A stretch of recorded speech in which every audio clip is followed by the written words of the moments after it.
What is going on, everybody? It's your boy GS Luke. My favorite time of the week, our weekly DFS live stream. This time for not so great an event at the John Deere Classic. I've been a pretty harsh critic of them throughout the week, but hey, they suckered me into playing some DFS this week. I just entered that small $5 GPP, the one with only 7,000 entries rather than 71,000 entries. I figure I can't beat 7,000 other people, right? In this sort of slate, I deserve to lose money this week. The 71,000 entry contest week to week, we got to put a lot of time into that, grind that out. But I like these smaller sort of GPPs. They're, I would say, lower floor contests for guys like myself that put in time, are quote unquote pros when it comes to this golf DFS stuff. And that's why a lot of the big time pros are actually in that contest. So if you look through the entrance on there, that's a good way to figure out where some of the valuable contests are. So that's what I'm going with. I could see a few of you already down there in chat, which is great to see. We got Kevin Lane, who's excited for my show. Then, of course,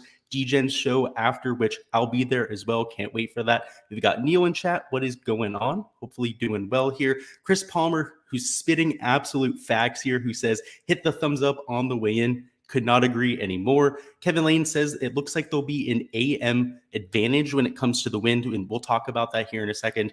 I completely agree. I think if there's going to be any advantage, it will be the AM PM wave, but it's not something I want to go super crazy on. So we'll talk about the details here in a second, but definitely agree with you there. Kevin, Roger is also excited for the 2 hours of content. Yeah, I couldn't agree anymore. A great way to get ready to make your lineups here. We've got Jeff down here who says, what's up, Luke? Can you please go over the weather/wind forecast and decide if there's a better side of the draw? Absolutely. That'll be one of the first things we do here. Nick Mars down in chat, what is going on? And like Kevin said, please, guys, if you haven't already hit that like button, what are you waiting for, right? It's 28 of you in here already just in the first few minutes.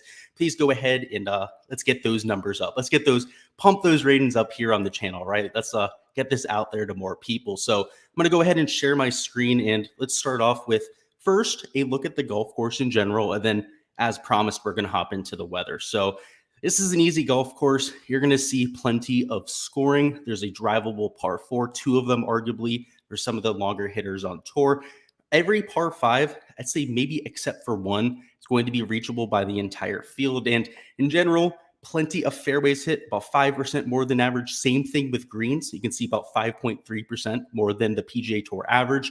So you're looking at a golf course that doesn't really weed out the ball strikers, right? You're not looking at a hard golf course when it comes to hitting greens.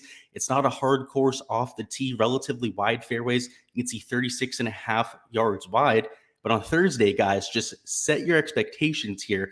It's going to be a bloodbath. And I think this is why people are really harping on the wind here, and it's deservingly so, is that there's about 25 to 30 miles an hour of wind for the entire week. And while if you just looked at wind gusts, you might think that this AM wave would be disadvantageous, but I'd argue the other way around, because when we look here on Friday, you can see there's still wind into Friday morning. Now, it's just 7 to 8 a.m., but who says they're accurate about this?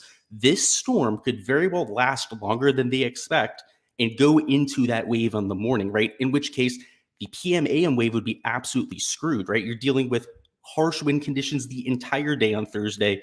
These sustained winds are much higher in the afternoon. So while the guys in the morning have those harsher wind gusts, the guys in the afternoon have to deal with more wind at a sustained rate, which also sucks. Newsflash, it sucks whether it's out there sustained or whether it's gusting. You don't want to be playing in either set of conditions. But what I'm really worried about, guys, is whether this windstorm lingers around, right? If it goes in the opposite direction, now this is important to note too, it's not going to matter, right? It's going to end at like 8 p.m. rather than midnight.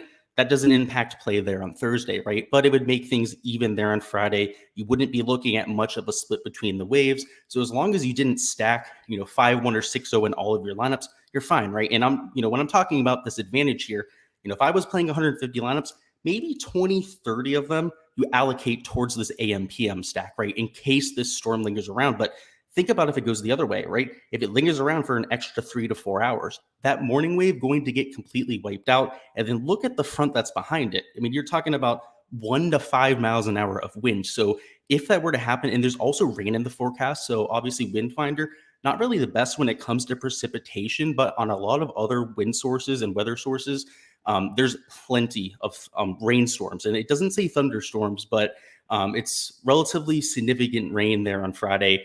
That could also really impact the play early Friday morning. So, and you can see that in there's slight forecast for it, right? But in reality, it's a little bit more significant than just 2 hours there in the morning. There's a storm that's definitely supposed to hit the area that morning. So I would definitely stray towards the AM PM wave.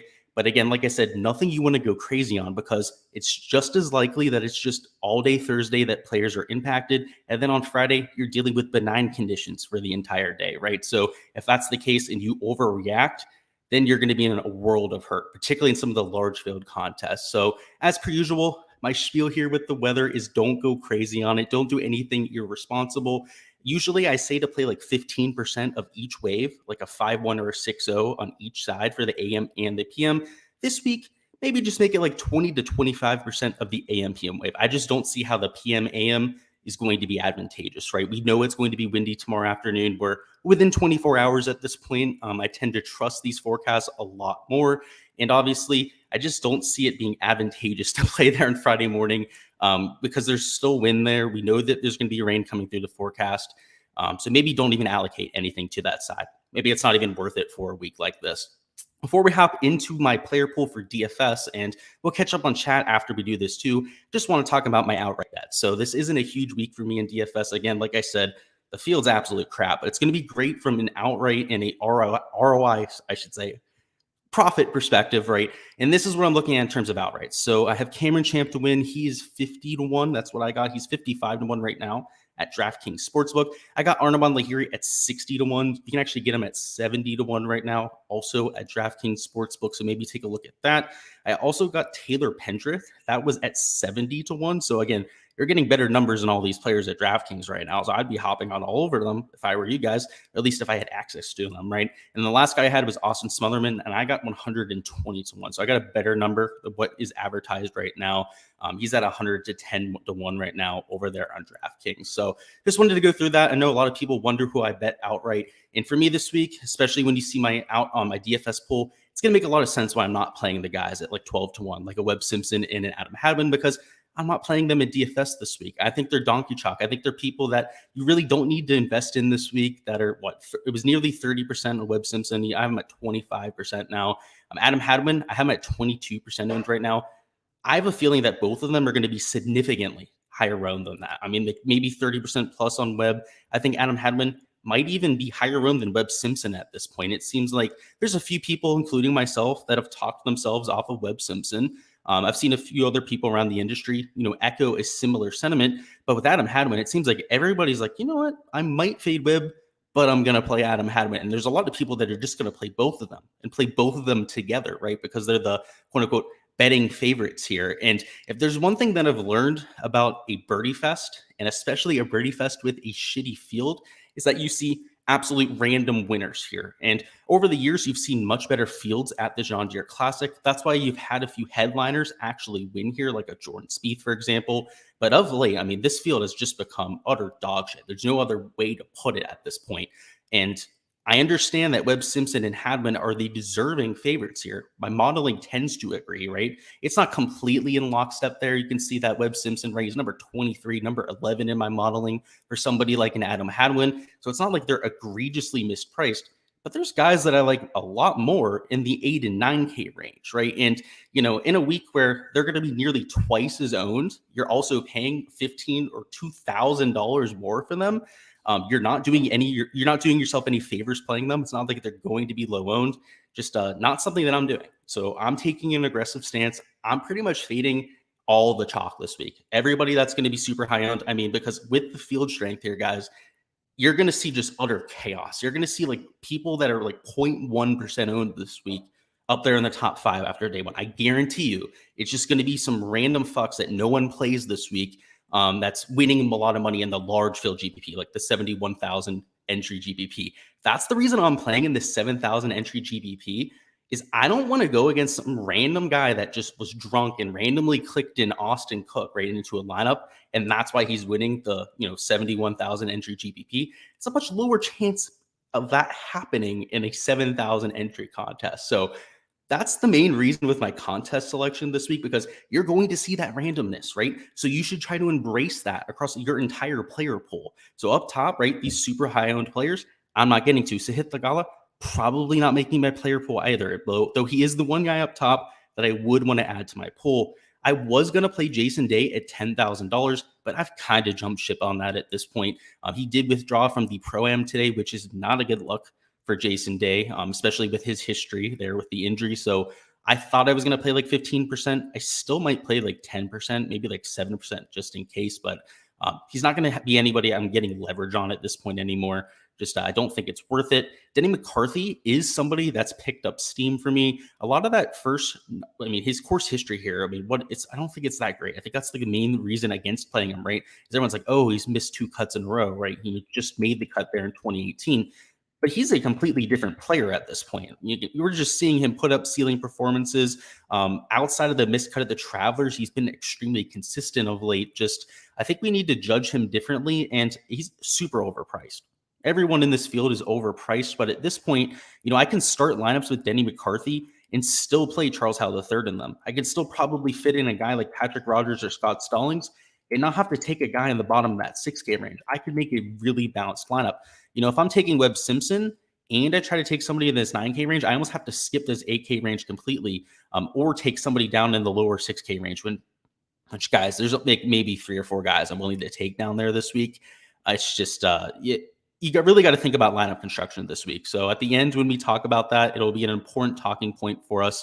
But I like Denny McCarthy. I think he's cheap enough to where I'm willing to overpay for him, right? Even though it's just a weird thing to say. He likes bent grass. He's my #1 model rank. So that should tell you a lot about his recent form. And again, the metrics are just beautiful for Denny McCarthy. He's starting to gain a ton of strokes at the putter. I mean, you'd expect that from the world's best putter. Around the green there, approach play has been a lot more consistent. And this is a golf course, like I said, with massive fairways, right? About 70% of fairways are hit. It's a lot more a precision course than a power course. All of those things play into his game. So I thought he was going to be super chalky. I thought we were going to have to fade him because he was like 20% owned, but I guess the price tag is keeping people off of him, right? Just 15.7%, which is something, it's borderline chalk, but it's chalk that I guess I'd be willing to eat there. McNeely, I love, talked him up as a core pick this week. He's $9,500, overpriced as hell, right? He's the #7 ranked player. They're at #6 in the pricing, so it's not like he's drastically overpriced, but he's okay on bent grass. More importantly, he's not going to be 25% owned, right? Like these guys up top, that's the main reason I'm pivoting to them here. And I think they give you the same type of upside. I mean, look at his performances there in the fall swing. Was posting top 10, top 20 finishes, not every single week, but seemingly every other start that he was making on the PGA Tour. And a lot of people were really high in his chances to break through for a win this year. So the fact that he hasn't, perhaps a little bit surprising at this point, but yeah, I like myself some Maverick McNeely, that's for sure.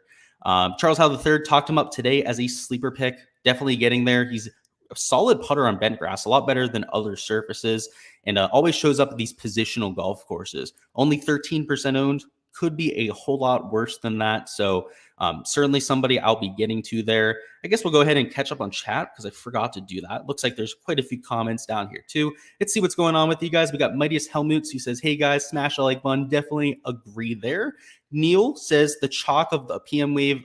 Anyways, you're saying that the chalk's all on the PM wave. That's solid, right? That makes it pretty solid for us, right? If it's going to be PM, AM that's getting hit by the weather the most, even more of a reason to get off of some of the chalk. So I'm not all that familiar with the tee times. Again, I'm not playing it all that much this week. My optimizer has everything tagged as AM, PM automatically. So when I go to actually execute making those stacks, I don't even really have to think about it. My system just does that for me, but that's good to know. That means that, I'm going to pretty much not going to have to worry about that. That's pretty awesome to hear. Jeff Yang says, so happy and cool you guys are doing a show. Absolutely agree. DGen is one of the best in the industry, especially from like a strategy standpoint. So obviously, after you watch this, make sure you guys go over and check out his live stream. That'll be at 7 p.m. Central Time. So that'll be at 8 p.m. pretty much when we're finishing this up. So we got Nick saying Luke firing 73s on the course, so he shit talk any of these bums. Yeah, I shot 73 last time out. That was at a par 72, so that was 1 over. And I shot 2 over today, 73, the par 71, which, hey, doesn't suck. But I had the magical putter today. I mentioned to Discord that I thought I was possessed by a putting demon. And that certainly was nice on the golf course, but I couldn't hit a green for my life today. So I can't really flex about that. It was a lucky 73 at the very best. Dick says P. Reed would be pissed about this unfair wind. Yeah, he talked about that in his press conference today, or it was yesterday, whenever he went on that spiel against the PGA Tour. He mentioned that like the shotgun start was really important to him because of the unfair advantage that some players get in one way versus the other. Kind of like he was assuming that he was being like conspired against, which is ridiculous, right? He's always had this thing against the PGA Tour for whatever reason. So yeah, he would be bitching about it. That's for damn sure. He'd be up in arms about it. Now that he's on the Live Tour, I'm sure he's gonna talk shit whenever he can. Jin Yang says, "Who's your favorite this week?" My favorite play overall, we'll talk about him, is Cam Champ. Love Cam Champ's chances this week. I've got a weird feeling he's going to go off here. We've got Jack Fisher who says, noticed Richard Mansell got one of the 16 available places in the final qualifying for the British Open. So that's everybody's bets sorted for for the time at St. Andrews. Yeah, everyone in this chat's going to play Richard Mansell, right? We all love him in here. That's for sure. Nick Marsh says, when you say stack AM PM, is that say all 6 guys? It's either a 5-1 or a 6-0. So a lot of times you'll see like a winner that comes out of the off wave, whereas a lot of the guys in the top 10 to top 25 are just guys on the other wave. And that one player who broke through, like at least in recent note, was Justin Thomas at the PGA Championship, right? He got through the tough wave and ended up winning that event, which I'd argue makes it even more impressive for him. So that's why I'll do 5-1s. I'll do 6-0s. You could argue that 4-2s would even be an AM PM stack, but you're going to get a ton of 4-2s anyways, right? So you don't really want to start controlling 4-2s and stuff like that. And even 5-1s get dicey because you're going to get 5-1s that you're generating just by chance, right? So it's mostly 6-0s. There's 5-1s that I'll throw in from time to time, Nick. But that is a great question. A lot of people will talk about stacking waves, and a lot of times they don't talk about how they do so. See what we got.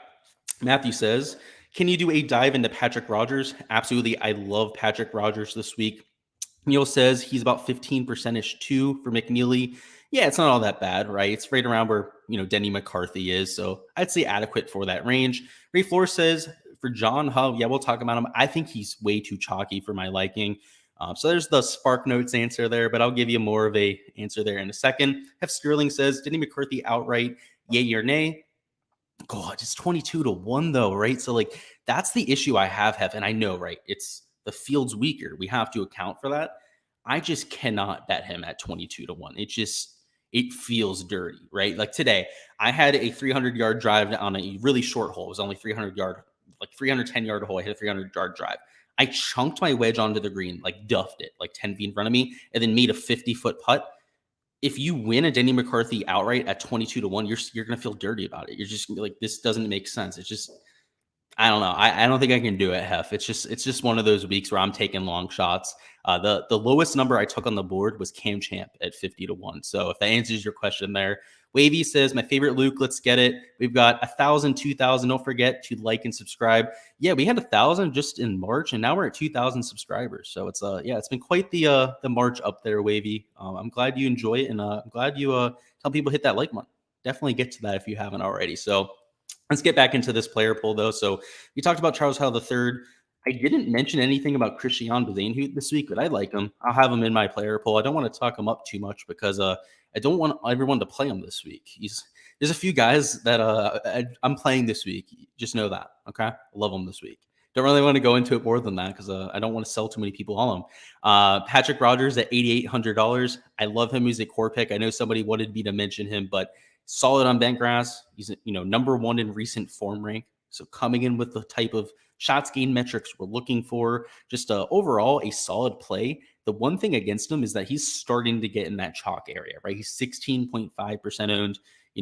Obviously these aren't perfect, right? There's some guys that are going to come in higher owned than others, and then at least than I expect than others. And he might be one of those players because a lot of people seem to be on Patrick Rogers this week. So the one argument against him would be the chalk equation, but he's $8,800, and my modeling loves him, and I have a hard time fading chalk that my model loves. Guys, he's number 3 in my modeling, right? I'm okay fading Webb Simpson and Adam Hadman, right? Because my model doesn't really love them, right? It's like number 23 and number 11 when it comes to their rank there. When Patrick Rogers is number 3 in my modeling, everything makes sense this week. He loves bent grass. It's hard to fade those type of players. So those are the pieces of chalk that I'm going to be eating there. Same type of players would be Brendan Todd, Cameron Davis, right? That's why they're core picks for me. Number 2 and number 5 in my modeling. There's a reason why they're chalk this week. They make a lot of sense, right? And sometimes they'll end up flopping, right? But you can't take chalk with every pick that you're taking. So that's why I'm fading guys like a Nick Hardy, for example. He's nearly 16% owned. I understand he's coming in with form, but before the last 2 to 3 week stretch, I mean, he was a $6,300 golfer. He was missing a ton of cuts. I think a lot of times people get a little bit too short-sighted when it comes to the recent form. We'll look at their last 1 to 2 starts, especially a lot more than others, and that can get you into trouble, right? Because people can get hot, people can get on a heater. Like I have been on an absolute heater with my putter. I guarantee you, within the next few times I go out, that goes away. Almost guarantee you. I'm a dog shit putter long term, and Nick Hardy could be on one of those heaters. So if you think it continues another week, right? I don't want to talk you off it, but I'm not going to be there. He's going to be well owned. He's also well more expensive than he should be. I don't hate Adam Long, but I can't play everybody in this 8K range, so I'll be off him. But modeling's okay on him, right? Number 13 there and number 12 in the pricing. So I'd say adequate, just about a mediocre play at this field. I won't be on Lucas Glover. He has not been playing solid golf, not nearly as solid as when he won last year. And in general, I thought it was surprising he won last year. I had him in my player pool just by happenstance. Wasn't something that I, was talking up last year at this point. And yeah, I'm not going to be on him. I think it might be a one-off thing for good old Lucas Glover, who great player, right? Great guy, but not sure this is his week on tour. Lanto Griffin, I'll take him at a birdie fest. That's for damn sure because he can gain 7 to 8 strokes with that putter. And he also likes a short positional bent grass golf course. Everything is checking out there. And he's also number 6 in my modeling. So I'm kind of surprised I didn't talk up Lanto as a core pick this week. The main reason why is because Cameron Champ, and we got to talk about him. He's my favorite play this week. He's either missing the cut by 5 strokes or he's going to go out there tomorrow, probably be first round leader, win this by 5 strokes at the end of the week. I don't think there's any in between. I mean, if he's on his game, he should boat race this field because this golf course, if you're hitting out of the fairway, I mean, it's just wedges all day. It's eagle looks all day. I mean, he plays video game type golf, right? And I can just tell you, that translates to this golf course. I mean, that's how you take this place nuclear low. You either hit wedges all day on those easy holes to 4 or 5 feet, shoot something like 5 to 6 under par, but he has the firepower to make eagle on all of the par 5s here. He has the firepower to drive 2, maybe even 3 greens around this venue, maybe even more than that, depending on wind direction, because some of those 350, 360 yard holes, I mean, he has the firepower to get there. If he's firing on all cylinders off the tee, just watch the hell out. I mean, his wedge play is decent. Like I said, he's well above average when it comes to his wedge play. It's all about the putter for him. And he's not a solid putter in bent grass, but he did win at the 3M Open last year, gaining a ton of strokes on those greens. And those were bent grass greens at TPC Twin Cities. So he's done it before, right? Just, and from a consistency standpoint, he's certainly not giving us that. So that's why I said, that's why I said he has this wide range of outcomes where he's either going to, go out there, probably be dog shit and burn your lineup, or probably going to be somebody you absolutely have to have. So I'm going to have plenty of exposure there. I have him at 3.7% owned, which is just crazy to me. It makes no sense. I do not understand it whatsoever. I'm probably going to have 25%. He's going to be one of the key pieces this week where if it ends up hitting for me, I'm going to have a hard time not winning a lot of money. But obviously, if it flops, right, it's 25% of my lineups. It's not the end of the day, right? Obviously, it's a high risk play, but that's something that I'm willing to do as a DFS player. And obviously, to take down large contests, so especially if you're in that 71,000 entry GPP that we have this week, I like him even more. Because in those contests, that 3.7% leverage is going to mean even more. And around against 7,000 other entries, not going to mean nearly as much. I mean, it'd be great, right, to have the winner, but definitely depends on what contest you're in. I like him regardless of that. I do like CT Pan. He's 8.1% owned, so he has gone up in ownership over the week. Somebody I thought might be a little bit lower owned earlier in the week, but he's starting to get some steam, but I'm still getting there. Ches Reavie, he's starting to go down in ownership, so thank God, but I won't be there.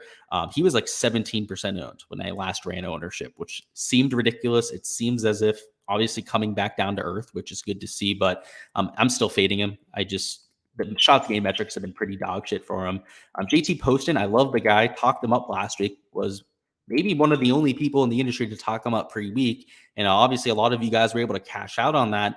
But guys, don't get me wrong. This isn't somebody who's an absolute killer on the PGA Tour. I mean, JT Poston was really, really struggling towards the start of this year. I mean, was just missing almost every single cut. So for us to expect him to be at like 30, 40% in our exposures, I mean, just understand you're taking on a lot of risk, right? I mean, he's borderline just as risky, if not more risky than a Cameron Champ, right? The difference here is 5 times the ownership. Right. You can take a shot on Cameron Champ this week. You don't have to play 25% like me. You could play 8% and have more than double the field, right? At least per my ownership, right? Let's give this a 1.5% error bar. Let's play 10% just in case with Cam Champ, right? If you're out there. But JT Poston, you have to play a significant portion of your lineups to get leverage, at least 30%, right? If you're taking that double roll. So I'm not going to be there personally. I can't see myself doing that. And again, I'm a JT Poston truther like no other out there. Like Kevin Streelman. Kevin Streelman's a higher pedigree player than the guys priced around him. And he's also lower owned, right? Single digit owned. So I'm willing to take a shot on him. Obviously, the recent form hasn't been there. He's number 43 in the field, which for this field is pretty mediocre to say the least. But I think he's worth a few looks. Wouldn't surprise me if you see him at the top of that leaderboard. Just he's somebody who's done it before, right? He's won golf tournaments here on the PGA Tour. He's been solid, especially in the past. And I know he's getting older, but I don't think he's that far off than what we saw 2 to 3 years ago. Arnaban Lahiri continues to model just through the roof, which is annoying because the last 2 times we played him, he's flopped like a fish out there, but I'm willing to get back to him. I'm not going to, ignore the shots gained metrics. Number 14 in the modeling, at number 22 in the pricing. Just makes sense from a skill set, right? He's short off the tee, more of a positional guy than anything out there. Played well at the Players Championship. Of course, we got to keep it in the fairway. Just needs to find a putter. Last week, could not make a thing out there. So hopefully can get that thing a little bit warmer than what it was like. John Huh, I know somebody asked about him, so I will talk about him. I have him at 15% owned, but I feel like he's going to be higher owned than that because if you look at like the recent just starts, like his actual finishes on tour, it's been great. It's been this 13th, 25th, 12th, right? And the one thing about the slappies that play on DraftKings is they love to look at the last 2 to 3 events. And like I said, when they see just 13th, 25th, 12th, that's their extent of a player's finishes. They're not looking up shots gained metrics on John Huh, right? Where if you look at the shots gained metrics on Huh, they actually look pretty damn good, right? But that's not why he's going to be chalk. He's going to be chalk because of those recent form metrics. In general, he doesn't really make putts, right? That's the one thing that John Huh really struggles with. And this is a birdie fest, right? So you're talking about having to get to 25 under par probably to win this golf tournament. Maybe a little bit worse than that, maybe like 20 under par because of the conditions that we have there on Thursday. I do think it's going to make an impact on scoring. I think you're going to see a cut line a little bit higher than what you're used to seeing. But yeah, that worries me about John Huh. I don't think he should be chalk. Let's just say that because of the putting issues. Same thing with Svensson. Svensson deals with putting issues too. And I had him nearly 20% owned at one point. It's kind of calmed down here a little bit. He also deals with putting issues. So just, there's a huge drop off in talent, at least in my opinion. Right around, let's say, set $8,100. The guys like Lance Griffin, CT Pan, down to a guy like a Cameron Champ, especially from a consistency standpoint. And all these guys are getting similar, if not more ownership, right? Like 15%, 14% ownership as compared to like 11%. And guys that I think are just a lot better plays this week, like head and shoulders better plays. You're talking top 10 skill set fits on most of these players, and then it drops off to like 60s, 40s. A few that are like 14, 12 that we're actually playing, right? There's a reason why they're in my player pool. I don't think they're worth being chalk. So they're pieces of chalk that I will be fading. Adam Schenk I'll be playing. I told you guys he'd be chalk early in the week. That has held up, and I'm not jumping ship because he models well and he loves bent grass, and the recent form metrics are there. So he's got a lot more things working for him. He also has a ceiling performance of late, whereas John Huh doesn't, right? A top 10 performance, and the shots gained metrics, right? A little bit more favorable. He's gaining across the board. He doesn't have a weakness at this point. So I like him at $7,700. He's the one piece of chalk in that upper 7K range I'm willing to eat. And I love Svensson, guys, by the way. And like I said, it pains me to say that I'm fading him this week. I'm the Svensson whisperer. I've been playing him for at least the last 2 to 3 months. I don't think this is the week to do it, though. Alex Smalley, I'll be playing. Love myself some Doug Yim. I'm scattershotting a lot of low-owned plays here, clearly. Dylan Vertelli, Emiliano Grillo's playing some solid golf at this point. These are all recent form guys. You can see their longer-term stuff is like in the 60s, 40s, isn't all that favorable. But over their last 24 measured rounds, they've really started to heat up. So that's why they've been priced up. They're there in the middle of that 7K range. But I think like Alex Smalley, right? $7,600, that seems reasonable, right? Like Doug Gim, that seems reasonable. There's a transition point, right? Right around this like this part of the board, to be quite frank with you, where prices start to make a lot more sense, right? So, this dead zone where I think guys are overpriced and they're way, way, way more chalky than they should be. It's just, it's going to be a lot of fades, right? You can see a lot of fades there. There's a few scattered in this 8K range. I like a lot of the 8K range, though. That's why I'm really hunkering down on it. And then the fades up top that are going to be just 25, I think maybe even 30% owned on Webb and Hadwin. I think both of them might be near 30% tomorrow. So that's where I think a lot of the ownership is going to congregate. And the guys here at the top of the 7K range, I don't really understand. Like, it just 18% Adam Svensson. Like, what the heck? This guy's normally 3% owned, and he's like $6,500. I understand it's a weaker field, but come on, guys. And John Hull, even the same thing, right? He's normally like 2% owned, and he's like $6,400. It's just, I understand it's a different slate. I just really have a hard time getting there. And I don't understand how other people are getting there. To be quite honest, it's a quite astonishing chalk, to say the least, to me. Martin Laird at 11.1%. I think he had that ceiling last week. If you want to try and ride that momentum, I understand it. But outside of that, you can see 113 for recent form. So that was the only thing he's done over his last 24 rounds. David Lipsky, I like him. He's number 8 in my modeling. Modeling loves him there. Gotterup is getting a lot of credit for the last 3 to 4 starts, and the ball striking looks like it's solid. I think he's going to be like 15% owned, though. The algorithm I'm running has him at 9.9%. Like I said, I think he's going to come in higher owned than that, though. So, though the modeling likes him, he's one of the few guys I'm fading. The putting has kind of held him back. He doesn't make enough putts. This is a birdie fest. Like I said, if there's any one key stat that I'm really hunkering down on, it is the putting, and that's by far his worst stat. The reason why he's really popping in the model rate is plus 1.1 shots on approach. That's ridiculous stuff, right? Around the green, you'd expect this to come down to earth, right? I mean, I don't think he's this world beater that's going to be gaining all these strokes in all 3 categories for quite some time. And if that putter remains cold, I mean, just it's not a great thing for success. So I think he's going to be a little bit chalkier than I have him down for. So he's a fade. I like Putnam's putting. Same thing with Kazire. Kazire likes himself a short golf course, even though he's not short himself. It's relatively long off the tee, but he plays well at these tracks. Mark Hubbard, I have him at 10%. Oh boy, that didn't catch my eye when I was making my pool a little bit earlier. We'll have to circle back on Mark Hubbard. I'm gonna put him as a blank right now because 10%. That's a little aggressive on Mark Hubbard. I like him. He's number 20 in my modeling, but do I like him to play him in 25% of my lineups? I had him in 15 the last run that I did. And that's not enough leverage on Mr. Hubbard there. So we'll have to circle back on that. He'll probably still make the player pool, but we'll have to see if he can actually fit in enough to get leverage there. That'll be important for me. I like Hank Lebioda at $7,300. He's a solid putter. At least last year was making absolutely everything.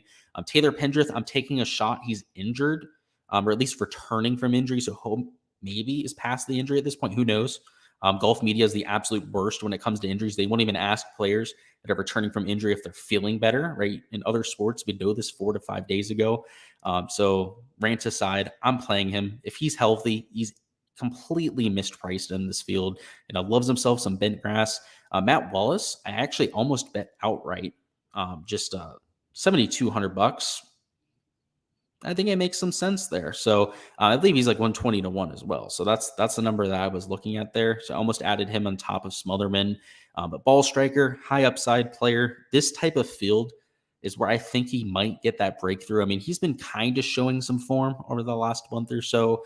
During the fall was just absolutely abysmal out there in the golf course, but maybe he's trending in the right direction. I want to be there early on that type of player. Nate Lashley is going to be relatively chalky, but makes sense. The recent form has been a lot better than some of his peers. And guys, at this point, like I said, the players are appropriately priced there in the 7K range. It starts to get dicey real quick. So hold on while we go through some of these absolute flyers. If you got Zach Johnson at $7,200, I'm taking a shot on him this week. I talked him up on the value picks video. Just he's won here before. I think there's something to be said for that, and he's a great wedge player, so it makes sense from that standpoint. Chesson Hadley had a really solid round to end last week. I believe in momentum, especially with streaky players, so I'll be playing a little bit of him, maybe like 7-8% in my lineups. Ryan Armour made a ton of birdies last week. In fact, was number one in the field in birdies made. So $7,100, somebody who's clearly feeling it with the flat stick. And I gave him shit last week, especially early on, for his putting stroke, which is absolutely terrible. But he figured it out there on Saturday and Sunday. Started to gain strokes with the flat stick. So I like getting there. Steven Yeager, a great course fit. So I'll be getting there at a birdie fest. He tends to shine at easier golf courses. That's especially what we saw on the Korn Ferry Tour. Austin Smotherman, number one play of this week, guys. Austin Smotherman, I'm going to have 35%. That's what I had in my last build. He's my outrageously leveraged play this week. Svensson and him are pretty much the same play. In fact, I'd argue that Austin Smotherman is a lot better than Adam Svensson. Let's just do the one-to-one comparison, okay? This is why I think Svensson's just absolute donkey chalk. Oh, 0.08, 8/100ths of a shot gained off the tee. Okay, let's see where Svensson's at. Oh, or I should say Smotherman, sorry. Oh, gaining close to half a stroke per round, so nearly 0.4 shots better. Oh, Smotherman's gaining a quarter of his shot per round on approach. Oh, that's more than Svensson, right? Oh, around the green, right? Oh, clearly Svensson must be a better short game player then, right? That's why everyone wants to play him this week. Oh, no, Smotherman, right? Also pretty dog shit around the green. Oh, must be the putting then, right? Oh, putting, he's a gainer. Oh, Svensson's a loser, right? So there's one thing to harp on, right? Is that maybe Smotherman's a little bit more volatile, but this is a birdie fest, guys. You're going to see a winning score of like 25 under par. I'd be really worrying about around the green play. Is that why Svensson's going to be nearly $600, $700 more expensive and twice as owned? I mean, just it's ridiculous. It's absolutely donkey just thought. You just don't do that. It makes absolutely no sense. So that's why I'm off of Svensson this week. I like Svensson, by the way. Like I said, I've been playing him for quite some time, but that's why I'm so high on somebody like Smotherman, who I think is just being disrespected. 6.9% owned. This guy should be like 25% owned this week. I mean, literally. I mean, based on his price tag, and he's the most mispriced play on the slate. So I'm going to have plenty of Austin Smotherman this week. Chad Ramey, I like. He's won on the PGA Tour before, was at a relatively easy golf course. He's also shown an ability to grind out birdies, one of the higher birdie or better percentage players here in the, I call him the 6K range. I go from 7,000 down, but in this price range, one of the better birdie makers. Michael Thompson, I could see myself getting there. He's played well at TPC Twin Cities, the home of the 3M Open, which is a comp I'm looking at. Brandt Snedeker, I like the fact that he's not putting, and I know that's just like a horrible thing to say about Brandt Snedeker, but when he figures out this flat stick issue, he's going to start winning. I mean, I shouldn't say that. He's not going to win a golf tournament. It's Brandt Snedeker. He's like 40 years old at this point. Washed up, as some would say. But the approach play has been there. The off the tee play, he was gaining a few tournaments ago when we checked on that. He was gaining off the tee, and he was losing like half a stroke with the putter. So he's starting to trend it in the right direction. But I mean, historically, you're looking at one of the best putters of all time who on bent grass is gaining 2/3 of a stroke per round. So, I mean, if he just does that this week, right, returns to being, his normal self on the greens, which might be asking a lot, might not be, right? He might snap out of it this week and give us what we're looking for there. The ball striking has been good enough to get by. I mean, Snedeker's used to gaining 6-7 strokes on the field with the flat stick. At a weak field like this, I mean, he can gain 8 to 9 strokes on the greens if he's rolling it like we're used to seeing and literally have seen for like 20 years with Brandt Snedeker, or at least feels like 20 years. It's probably been closer to like 10 to 15. But yeah, I love him there at $6,900. I've been on him for quite some time, just waiting for this putting to come around. And that's been a little bit better of late, but we need that ceiling performance, what we're used to seeing from him. James Hahn just seems to pop at weak field events. I'm playing him this week. He's not been playing all that solid of golf, but he also snaps out of it real quickly. Lee Hodges, just I love them this week. I wasn't on him to start the week, but he's a solid approach player, kind of what we're looking for. Off the tee is relatively long, so he's not the most accurate player, so hopefully he can hit some fairways. The issue is the putter, right? So obviously you can see he's losing quite a few strokes at the flat stick, over 1/3 of a stroke per round. But on bent grass for his career is a gainer, gains over 1/4 of a stroke per round on bent grass. Maybe there's something to that. Maybe it's noise. Maybe it's just happenstance that he's gone out there and been his best self on these bent grass greens. But I'm taking a shot on him because the ball striking has certainly been there. Let's go ahead and catch up on chat. You can see there's quite a few questions. Let's see what we've got. We got Roger who says Live Golf is garbage golf. Agree to disagree. I think it's got the better field this week. I'll be watching it, that's for sure. Nick Marsh says, is it worth taking a shot on Jaeger this week? You mean a Jaeger bomb? But yeah, I'm definitely taking a shot on Jaeger, maybe even on the outright perspective, to be quite honest with you. Corey says, what sites do you use the most when you're betting? I only have one I have access to. I'm down in Florida. Do not arrest me. Cash Me Can says, I don't hit the like button until I like it. Hitting the like button right away is like complimenting the chef before you eat the meal.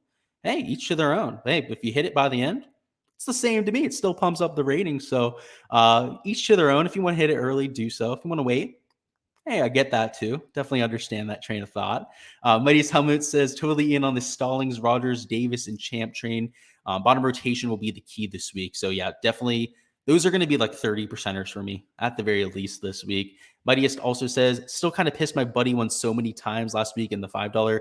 Hey, don't be pissed about it, right? It should be encouraging, if anything. I'm assuming the reason why it's a little bit infuriating is he doesn't know as much about golf as you, right? Or at least I'm going to give you that credit there, or I'm going to say that he knows less than you, right? It's a little bit infuriating, but hey, maybe it should be a little bit encouraging, right? You know more than them. Go out there and win one this week. Roger says a Canadian is winning this week. Okay. I think Pendrith might be the one that I think wins. I don't think Hadwin or Svensson play that well, to be honest. Chris Palmer says Shank or Svensson in cash. That'd be Shank for me all day. Do you like Glover in cash? I think he's an okay play in cash. I think he's going to make the cut. And that's really what you're looking for in a cash lineup. But I don't think he's going to win. I worry about the putting upside for him. Neil says, 14%. Dude was 7% yesterday morning. Yeah, man. Numbers go up, especially when people start to actually grind out their lineups, and go out there and generate lineups, especially for me on my end. You start to see where people are actually spending their salary because people will not leave $4,000 of salary on the table. The first time I ran ownership and I looked at the average salary used, which you can do by multiplying the percentage by the actual salary and adding them up, I was getting like 47,000, and that's just not realistic, right? So I had to start to allocate a lot more ownership towards the guys at the top of the 7K range, 8K range, and 9K range. And that's when guys like Haas started to just get, ridiculous ownership in my modeling. So yeah, man, it's a happenstance of the slate and where he is in the pricing. Those guys at the top of the 7K range, it's not really even their fault, but they're just going to be royally over-owned this week. Mr. Waking Up says Pendrith had a good interview today, says he's pain-free. Fire him up. Yeah, honestly, Roger says that a Canadian's going to win this week.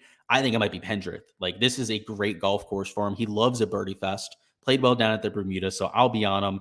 Chris Palmer says, Brendan Todd or Cameron Davis?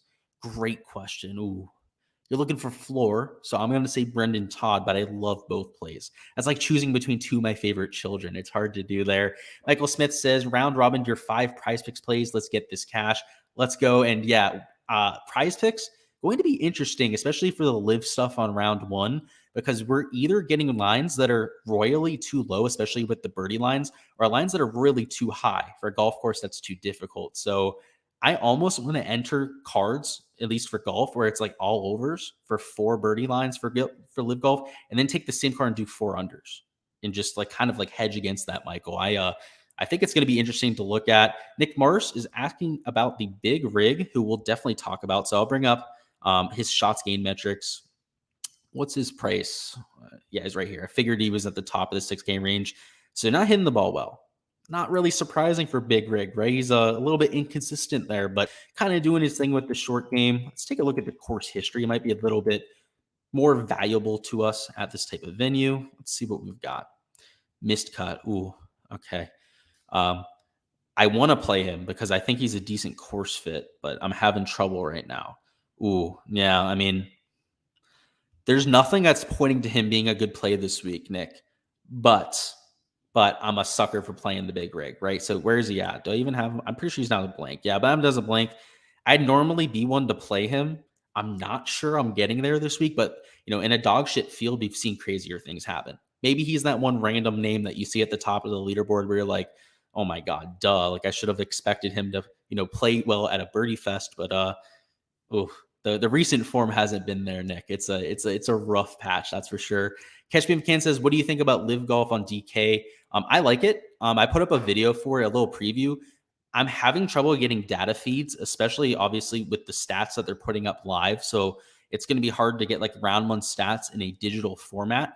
The only things they're putting out is just like a PDF format where like I can't import them and run analysis, all that sort of fun stuff like I'm used to doing. So from a content perspective, it's going to be harder to do it, but I really think there's an edge out there. You're going to go hand by hand. You're going to have to go player by player doing your own analysis, but there should be an edge. Everyone's playing at the same time. After we see the golf course for round one, we're going to have an idea of whether there's birdie streaks available. So whether there's 3 holes in a row that are like super easy, where you don't want players starting in the middle of those stretches, right? So like let's say if like 1, 2, and 3 are the easiest holes in the golf course, you don't want somebody starting on hole 2 or 3. Then they wouldn't be able to take advantage of that stretch of golf. So I think there's little things like that because of the shotgun start you could take a look at. The golf course skill set fit. Obviously, if we watch day one, you'll have an idea of who to target in the second day.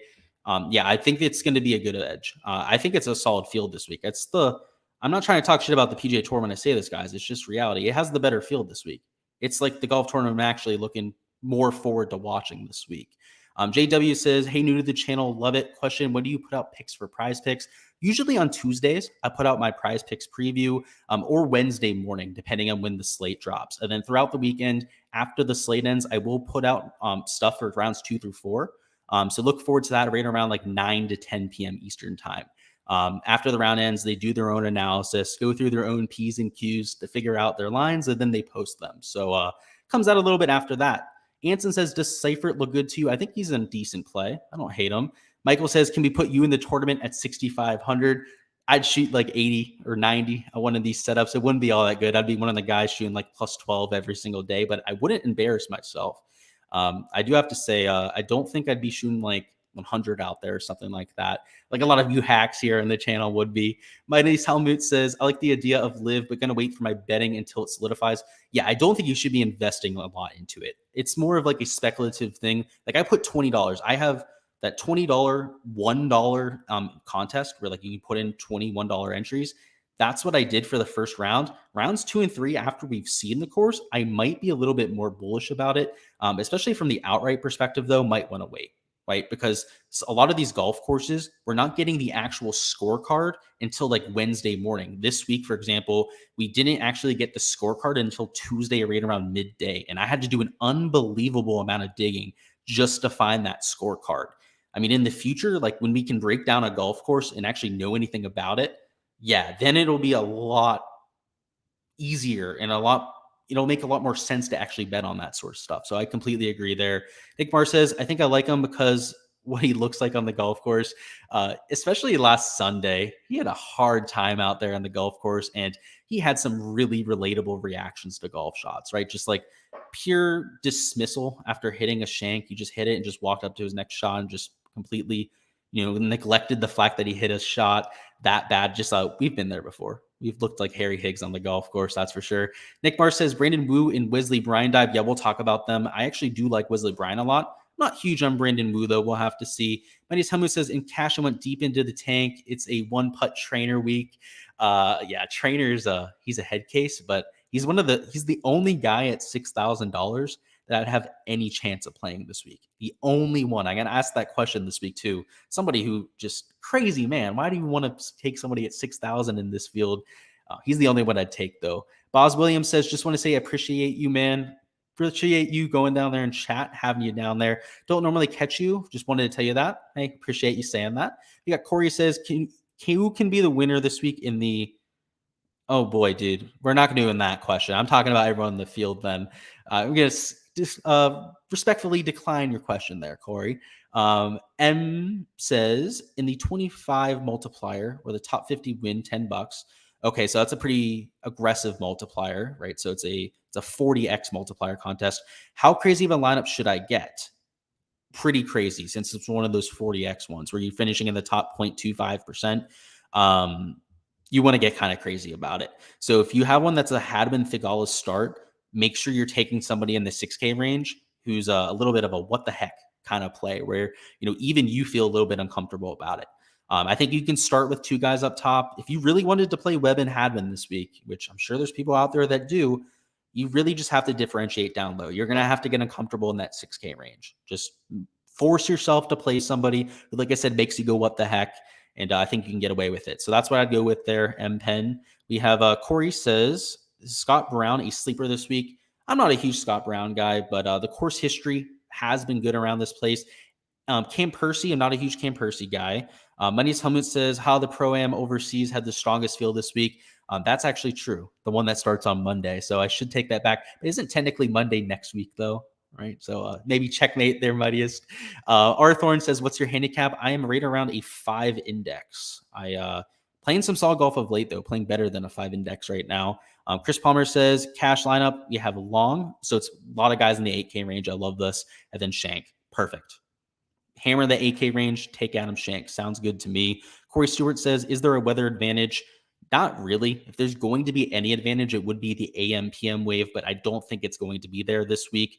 JW has got the fire emojis. Glad to see you down there in chat. We've got Bear says AM PM. Yes, I would agree. Wind higher on the PM.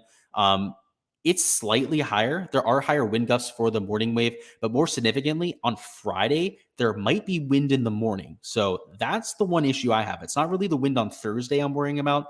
It's whether the guys early there on Friday have to deal with it. So that's what I'm looking at in terms of weather. Chris Palmer says, what is your approach to cash? It's definitely the hammer, the 8K range. So that lineup you put down there, Chris, is phenomenal. That's something that I'd consider entering this week. Robert Babb says, just catching up, but let's go this week. All these low scores you're shooting, I can't wait for you at the next US Open. Hey, man, we're going to qualifying next year. I told you guys when I'm going to record it too. So that's something we're going to do. And he says, smash the like button. I couldn't agree. Maxwell says, who's the lowest player you're playing? We'll definitely get to him here in a second. So let's go through this. I got Brant Seneca. We talked about him. We're going to go through this quickly because I want to finish this up in the next 5 to 6 minutes. So we're going to go through rapid fire. We talked about James Hahn, talked about Lee Hodges. Caleb Turan played well at the U.S. Open. Recent form has been there. Crazier things have happened. I'm taking him this week. Vaughn Taylor, the absolute optimizer god. If you're looking at shots gain metrics, you're going to love Vaughn Taylor this week. I'm playing him. Rory Sabatini, crazier things have happened. He loves a short golf course, also a really good putter. You have Doc Redman, I'm playing this week. Harry Higgs, again, I don't think he's a terrible play. I could see myself getting there if I need to add a few more players to my pool. Justin Lauer is a made cut machine. Number 17 in my modeling, loves bent grass. So checks a lot of boxes I'm looking for. Wesley Bryan loves bent grass. Good short positional golf courses. Great wedge player. One of the best wedge players we've ever seen on the PGA Tour. So $6,700. Crazier things have happened. Robert Streb, another player who's going to make you uncomfortable, but loves himself in RSM Classic, another short golf course. And recent form metrics haven't been absolute dog shit. So I can see myself getting there. Jonathan Bird, I'm playing him. Okay. I don't really have that many nice things to say about him, to be honest, but I'm playing him this week. Paul Barjon, a great ball striker. So I'm getting into him there. Sun Kang, another player. I don't have many nice things to say about him this week, but hey, I'm playing him in my player pool. Aaron Baddeley, another shitter that I'm playing. He's good on bent grass. And guys, the guys that I'm taking shots on, they're not random. They're very extremely volatile players that randomly pop, like Sun Kang, right? Almost wins golf tournaments out of nowhere. Aaron Baddeley, when he gains 7 to 8 strokes putting to the field, he almost wins golf tournaments out of nowhere. Jonathan Bird, you guys remember, he was a first-round leader there a few months ago. He just shows up out of nowhere. So it's not completely random, but like I said, their week-to-week form is just horrible. Satoshi a little bit better. Right? He's a little bit more consistent. He looked pretty solid last time out. Andrew Landry, another guy who just randomly pops. So like I said, you're going to see just random guys in this field pop this week that you're going to go who the hell is this guy? I mean, we know who Andrew Landry is because he's popped before, but maybe casual golf fans don't know Andrew Landry, right? And they're going to be completely amazed by it. Patrick Flavin, I'll be playing. I think he's just such a high upside play. He's Monday queued 8 times at this point this year. Just ridiculous talent level to be able to go out and do that sort of thing. I'm pretty sure he's the last one I have in my pool. No, he's not. I have Martin Trainer in my player pool at $6,000. He's the only one down here I'd even remotely consider playing. He loves bent grass, and he's at least shown up this year. Once or twice, he's gone out there, especially on the first round, and had a solid day, and had people just all up in fits, right? People are like, oh, kidding me? Martin Trainer is going out there and winning this week. It might be one of those weeks once again. So that's all I've got for the player poll. Let me go ahead and finish up on questions before we hop on out of here. So if you do have any questions for the last 3 to 4 minutes here, go ahead and throw them down in chat. We've got Corey Stewart, who says, who is a must play this week? Actually, I'll go ahead and share my screen, right? Well, we'll keep the player poll up while I talk through these questions. But who is the must play for me? So must play.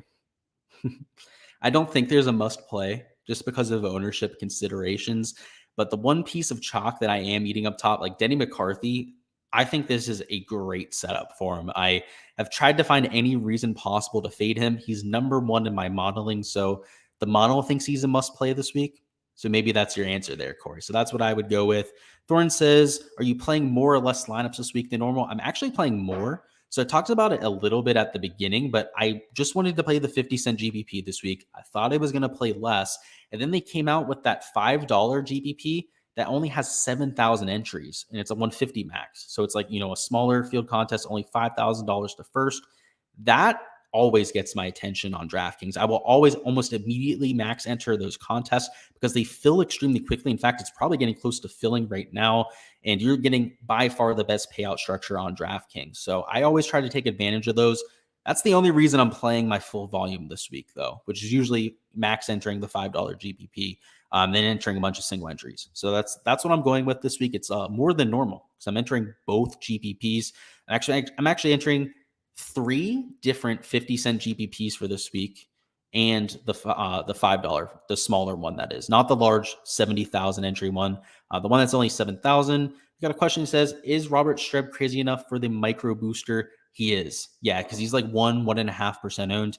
That's probably unique enough for that booster. Mighty's Helmut says, if my trainer pick is up there, I also got a sprinkle on Petrozino. I pay the rake again for us, guys. Hey, I think trainer's okay. I'll be there with you. So I don't think you're that crazy. Max Howell says, you like Flavin or Trainer more? I know you aren't on FanDuel, but they both mid-priced. Ooh, I'd go Flavin. I like Flavin a little bit more. Those Monday qualifications are quite the accomplishment, to say the least.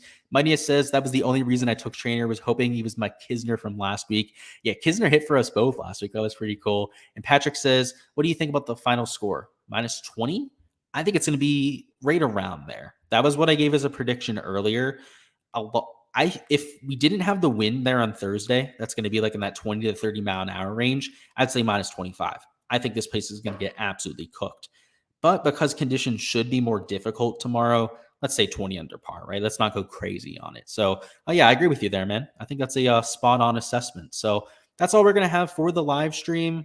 I appreciate everybody stopping by as per usual. We will have weekend content coming out. So if you haven't already subscribed here, I would highly recommend you do so. So that way you don't miss any of the showdown content for rounds 2 through 4 or my prize picks targets. Those videos drop after the round ends. Typically the showdown live stream will be like 8:30 p.m. Eastern time. It'll be about a half an hour to an hour. And then afterwards we have our prize pick show, typically right around 9:30 p.m. So look forward to that. Prize Picks, by the way, an absolute ATM when it comes to golf, has been extremely favorable for a lot of people that have been over there. So if you haven't already gone to that side of things, and I'm not an affiliate, I'm not getting paid to tell you about Prize Picks, I'd recommend checking it out. It's one of the best fantasy formats, at least from an ROI perspective, right? Maybe the fantasy format is really what you like from an entertainment perspective. But if you're looking to actually grind out profit, it's a great site to be on. So like I said, I appreciate everybody stopping by. If you haven't already smashed that like button, first off, what are you doing? Make sure you go ahead and do that before you hop on out of here. But best of luck with your lineups, and I'll see you guys next week.